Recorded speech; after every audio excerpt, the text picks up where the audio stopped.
Chief, thank you, and hello to everyone. Look, before I begin, I have to make an admission and full disclosure. I would not be here were it not for my local fire company in Wilmington, Delaware. They saved my life. I had a cranial aneurysm. It was in the middle of a snowstorm. Not a joke. I couldn't figure out how they were going to, for President Reagan was nice enough to send Air Force a Helicopter 1, take me down, but it couldn't fly. And so my fire department came up, put me in the back, and took me on heavy snow on the day I went down to Walter Reed, because that's where I had to get for this operation. I got there not a joke. My firefighters, the guys I grew up with, they saved my life. They also saved my home and my wife's life.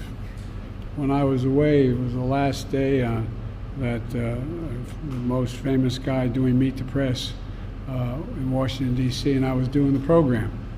And what happened was there was a lightning struck a little pond behind my house, hit a wire, came up through the basement of my home, and 3 stories, and the smoke literally ended up being that thick, literally that thick. You've seen it, you guys have seen it. I wasn't there, and my wife was there, and my dog and my cat, and my '67 Corvette. But all kidding aside, they saved my wife and got her out, saved my home. And I can think of many occasions where there are, so it's personal not just to me, but thousands of people. Unfortunately, I've presided over too many mass funerals of firefighters out west and throughout the country, because I have an expression I always use, an old one.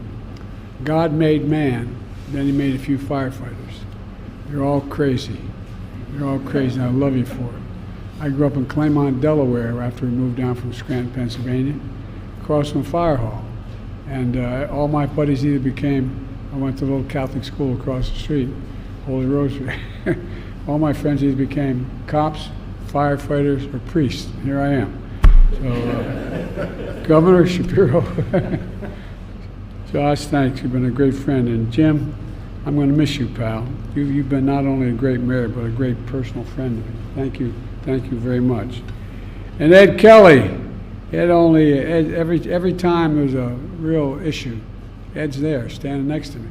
I've been supported by the firefighters and supported them my entire career. And Fire Commissioner Adam Teal, I want to thank you, pal. And Dr. Laurie, thank you for everything you're doing in the U.S. Fire Service. This January is going to be 2 years since the fire ripped through the 3-story row house in Fairmont neighborhood, which was mentioned already. Engine 13 got the call that day. They raced to the firehouse. From the firehouse, arrived at the scene along with engines from other parts of the city. It was clear, and later determined, that the blaze started when a Christmas tree in the home caught fire. Ultimately killed 12 people, mostly children. I think it was 12 children, as young as 2 and 3 years old. But you know what? In the wake of that tragedy, Local 22 President Mike came along and said, look, Mike told me that during the 2008 recession, a number of fire companies across the city had to be decommissioned. One of those companies was right here, Ladder 1, from this station that we're standing in today. On the day of Fairmont fire, if the company hadn't been decommissioned, Ladder 1 would have been the closest truck to the fire.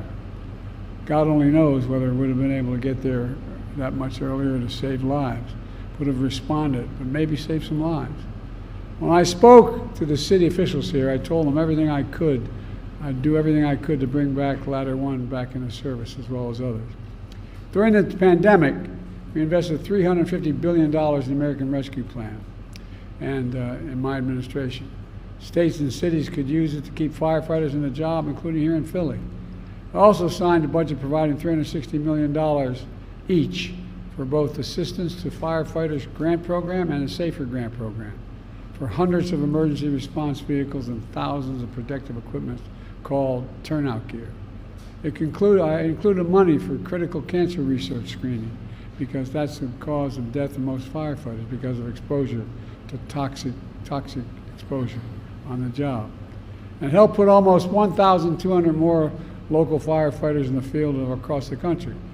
Using previous SAFER grant awards, Philadelphia had already been able to bring back several line companies back online that had been decommissioned during the Great Recession. In the wake of the tragic Fairmont fire, my team worked with city officials and the mayor to help get them to apply for a new SAFER grant to bring the rest of the decommissioned companies back into service, including Ladder One.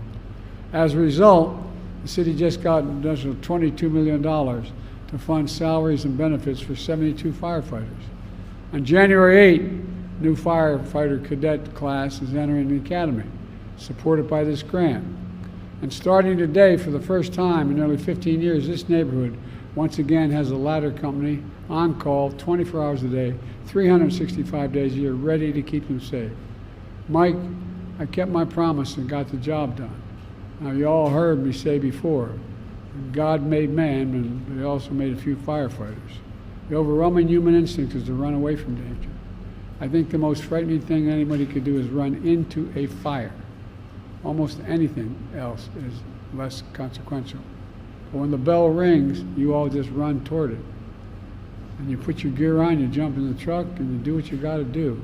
Because being a firefighter isn't just what you do, it's who you are. It's who the hell you are.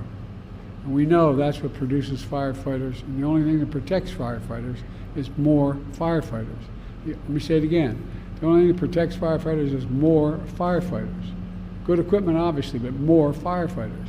For my entire career, I've been committed to doing everything I can to put more firefighters in the field and to give you the training and equipment you need to do your jobs. That's what today's all about, in my view. So let me close with this. You know, when the worst happens, when those alarms go off, when everything and everyone you love is in danger, there's no better sight in the world than a firefighter ready to go to work. So thank you for being who you are. And thank your families, by the way. Thank your families. That alarm goes off, man, and their hearts go up in their throats. And they wait for that phone call, wondering what happened.